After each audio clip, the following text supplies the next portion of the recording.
Y nos preguntábamos todos, a ver, quienes ya tenemos algunos años, hemos visto lo que ha ocurrido a lo largo de la historia del Perú, sabemos. Alguna vez preguntábamos con desesperanza a una persona que conoce mucho de la democracia y le decía, ¿hay esperanza realmente de que en el Perú se pueda construir una democracia fuerte? Y me decía, bueno, tienen 200 años nada más desde la independencia, que es poco tiempo.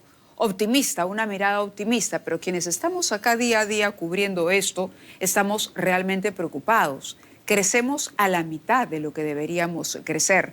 Y esta sensación de incertidumbre y este desgano en la ciudadanía no le hace bien precisamente al sistema que nos rige como país, a la manera en que hemos decidido organizarnos como sociedad y mucho menos a la prosperidad y al desarrollo de la nación.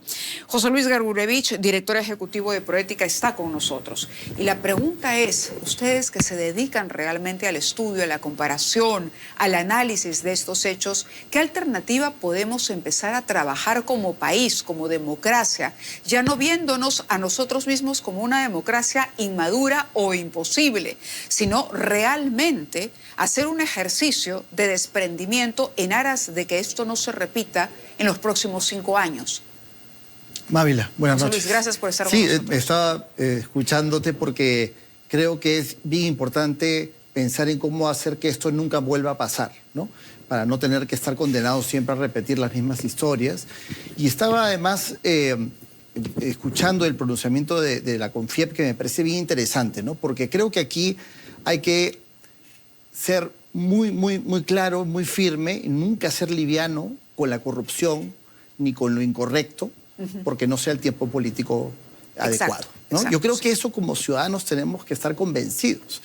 Eso dejémoslo lamentablemente a los políticos que tenemos actualmente que hacen esos cálculos, pero como ciudadanos nunca permitamos que el tiempo político nos diga si algo es correcto o no, o soportable o no.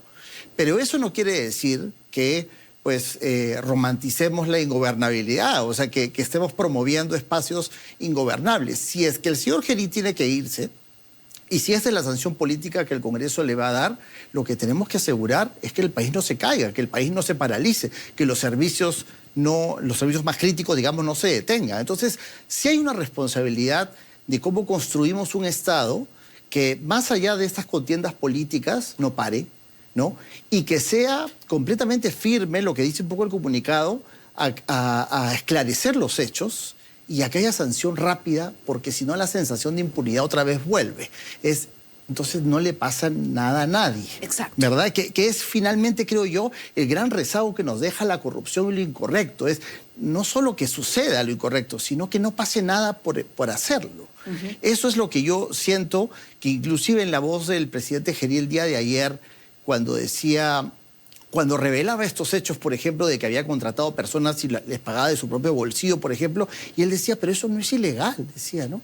Entonces yo me pregunto, ¿no? Las personas que entran a la función pública y no saben las reglas de la gestión pública y se atreven a decir algo así, ¿verdad? Porque no es su casa, ¿no? Él no está contratando, él no es una persona como cualquiera de los demás. Él se sujeta a ciertas reglas. A las reglas, nadie en el Estado puede hacer lo que la ley no manda. Entonces, no es posible que el principal funcionario de nuestro país nos diga en señal abierta que contratar a una persona opacamente, de manera oscura, sin que haya una planilla, sin que haya funciones, representando la institución. Porque su sueldo no además sale del presupuesto público.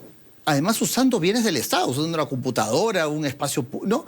Entonces, es sorprendente que permitamos que eso suceda y que no pase nada otra vez. Entonces, el presidente, claro, no tiene responsabilidad administrativa, él no tiene responsabilidad funcional, pero, hombre, debería poder decir esto es incorrecto, debería poder discernir lo correcto de lo incorrecto. ¿Tú dirías que es incapaz? Yo pienso que en todos los hechos que nos va revelando, yo creo que él no sabe si es lo correcto o lo incorrecto, y si lo sabe y nos está mintiendo... Porque defendió también la ida al Chifa, vamos. Sí, claro, y ayer nos dijo además que su único error había sido ir en capucha, o sea, su vestimenta para él es el error, y no la opacidad, no la posible gestión de intereses. las señoritas participaban de los operativos o algo así. Además que es increíble, ¿no? Porque si es así, son personas que están trabajando para él, pero sin embargo no las contrata de manera correcta, por todos lados se resbala, digamos, lo incorrecto, ¿no? Claro. Ahora, la situación de Gerí es particular y merece un análisis especial también, porque no es un presidente que haya salido de las urnas. No es que fue un tipo simpático, arrollador y que de pronto todos dijimos, oh,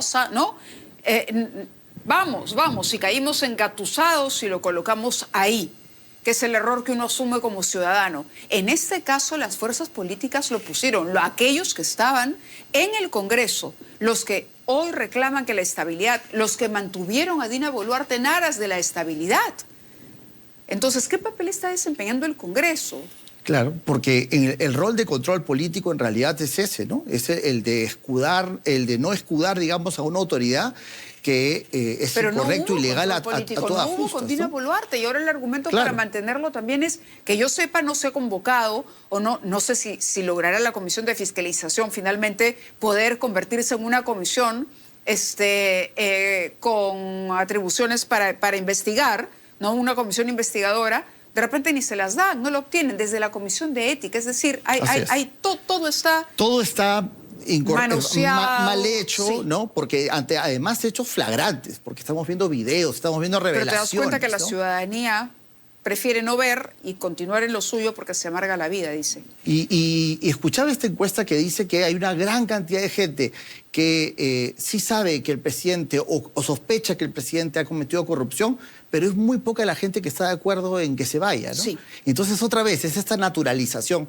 de lo incorrecto como algo que hay que soportar, que el peruano tiene que soportar porque, bueno, así es la política. Así es, y así le tocará a otros, y esa fue la visión que tuvo Castillo cuando dijo, bueno, en algún momento nos tocará pues a nosotros como le tocó antes a otros. Entonces, sí creo que es posible decir ambas cosas, Mávila. Es posible decir, si hay corrupción, si el presidente ha hecho algo incorrecto, tiene que haber una sanción. Ahora, ¿cuál exactamente? Eso lo tiene que dictaminar el Congreso. Pero la Contraloría, los organismos jurisdiccionales, el Ministerio Público tienen que entrar a investigar, esclarecer y a demostrarnos que no va a haber impunidad, porque si no va a volver a ocurrir y estamos a puertas de elegir a la autoridad nueva. Y esa autoridad debería entrar sabiendo, aquí las cosas han cambiado, yo no voy a poder operar con esta opacidad y con este nivel de... Ahora, escuchaba también con relación a la compra de los vehículos en el Congreso, por ejemplo, ¿no? La respuesta del señor Fernando Rospigliosi. El presupuesto del Congreso, con una presidencia debilitada y con la puerta que se abrió,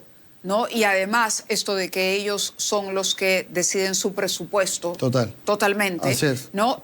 Remodelan instalaciones, ¿no? Duplican la cantidad de los asesores, se ha multiplicado no sé cuántas veces. Antes un congresista tenía una secretaria y deja de contar.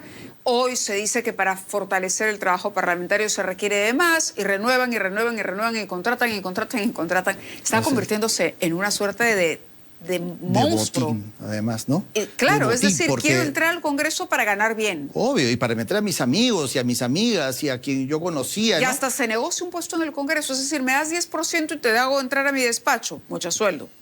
Y no solo eso, es como soy el presidente, puedo llevarte a un espacio que es privilegiado de poder para que puedas obtener un trabajo que en otras condiciones no obtendrías. Y todo eso son ventajas Por eso, indebidas. ¿qué debemos hacer o cómo podemos promover? ¿Quién tiene iniciativa legal para discutir esto realmente?